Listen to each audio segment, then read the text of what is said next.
The digital age of motorcycles is leaving riders behind. Watch this video. Hello, welcome to RevelatorAlf. I hope you're all well. So, motorcycle technology just keeps on leaping forward, doesn't it? It kind of leaves us behind in terms of what we can do with those motorcycles, in terms of trying to fix them, trying to remedy issues. There's very limited that we can do right now unless you have specialist equipment.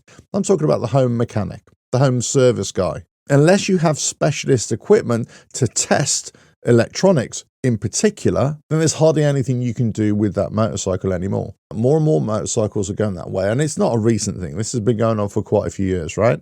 Your motorcycle is full of sensors, full of little electronic gizmos, and then it culminates in the display which you see, and you just hope that everything works. You just hope that it never breaks down. And it's not just for motorcycles, by the way. It's obviously, this is for cars as well. We've completely gone away from the analog era of mobility in terms of transport, cars, motorcycles, and we've gone into this full digital age. There's not a lot we can do right now. Now, we started to see this in bigger motorcycles and mid-range motorcycles. Then we start to see it in really small motorcycles as well, mopeds and scooters, getting all this relatively high-tech equipment. I was making a remark to my good lady the other day. We were riding around and I was saying, look at all these brand new cars. And they're small cars. And then we saw a really old Jaguar, I think it was. I think it was from the 1960s, a Mark 1 Jaguar. I thought one of these very small cars would be much more comfortable and much faster than that high performance car of the day. This is how far we've come. You get a brand new motorcycle, brand new car that could be quite small in terms of CC, but it'd be a lot more powerful than something before. And the tech on it will make it a lot more rider friendly. As long as it works, as long as this technology works.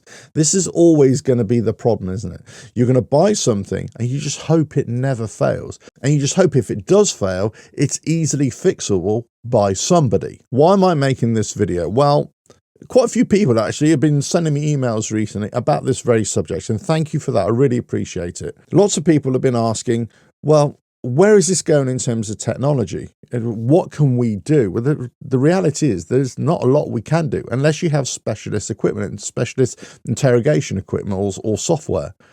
Apart from that, all you're doing, if there's a problem with that particular instrument, let's say, you're going to have to replace it. Take it off, put another one on.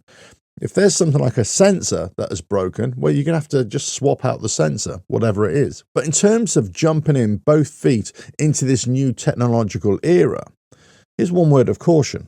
Energica were an Italian EV motorcycle brand. They've recently gone bust. All the tech that has been pushed into this EV world, this electronics world, this is not an EV hating speech, by the way. I'm very much into the EV world, but I think it has its place. But Energica, a high-end EV motorcycle brand, they've just gone bust. They couldn't make the sales. People weren't buying their motorcycles. And also, if things went wrong on those motorcycles, you as a home user, you can't do anything. It has to go to a specialist who can deal with that. But there aren't any specialists around. So in the case of where I live, Harley dealership has just closed down. If I have a technical problem with my motorcycle that I cannot fix or I cannot interrogate, I have to now get that transported to a specialist Harley dealership, which is, I don't know, 20, 30, 40 miles away, whatever it is. Unless I can find somebody who's nearer. Unless you as a home mechanic or a nearby mechanic can fix your bike in a mechanical sense, most electrical issues are actually, they need a specialist. And if you haven't got that specialist nearby, or there isn't any product support for your motorcycle, or the thing that's gone wrong, then you're up shit creek without a paddle. What we hope, what we expect from technological advances is that it's not fragile, is that it's robust, that it will never break down. And if it does break down, it's going to be so infrequent that it's not even a real concern. But if it does break down, or if there is an issue, then it's easily fixable, and those specialists will always be at hand, or that information is going to be disseminated to general mechanics, professional mechanics, and they'll be able to sort it out. Just as a modern mechanic will be able to say, okay, I've got this vehicle with me, I know where to get the parts, therefore I'll just order that part. And it'll be the same for the electrical side of it. They know what the issue is. There's an easy plug-in interface where they'll be able to understand what the problem is, diagnose what the issue is, and order a new part. The problem is, as we know in recent years, multiple motorcycle manufacturers and car manufacturers have made it increasingly difficult, not only for home mechanics, but professional mechanics to be able to interrogate the electronic side of a component. Yes, they can get an OBD reader into a particular vehicle. Yes, they might be able to interrogate in terms of getting diagnostic trouble codes, but that's all they can do. And they have to go off those codes to say, okay, this is what the problem is. This is what you need. But they're kind of just stabbing in the dark here. They're kind of relying on what the machine might tell them, what the car might tell them, or the brains of the vehicle might tell them is the issue. That error code, that's what it is. So as long as you can access those error codes, which has been happening, of course, right? We all do this. We find an error code. Oh yeah, this is what I need to fix. Then you need to source that particular component wherever you can get it from.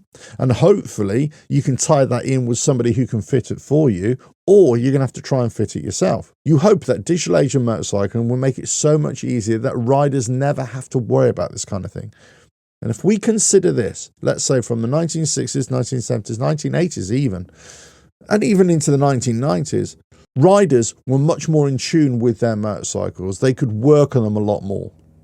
They could fix them a lot more. But those days are gone for brand new motorcycles. And when we take a brand like Harley Davidson with their higher end motorcycles in terms of Street Glide, Road Glide, and their infotainment system and all that kind of new tech that they've put onto their bikes, there's no way really for somebody to just start looking at that bike and saying, yeah, okay, I know what the problem is. I can fix this easily at home. Unless you can interrogate it and see what the issue is, you can't do anything, or you're going to have to buy a brand new component. Now, if there's an issue in terms of dealerships closing down, or they're so far away from where you live, or local mechanics can't access the information and tell you what the problem is, it's either going to delay the fixing of your bike, or it's going to cost you a lot of money just to get that bike fixed. We all better have our fingers crossed here that the technology never lets us down. We need it to be as robust as possible so that it very rarely breaks down. It very rarely causes us concern.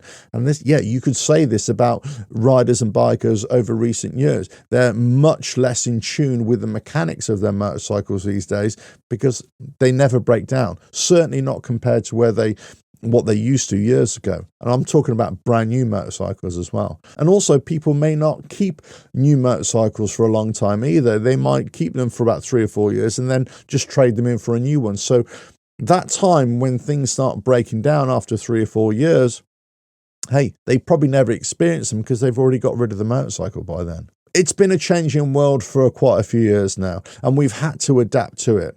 But as we get further on down this line, then we're going to have to see how reliant are we on this technology in all motorcycles, and how expectant are we that it never fails. Let us know your thoughts in the comments below. If you like what I do here, just keep on watching the videos, and I'll catch you again. Bye now.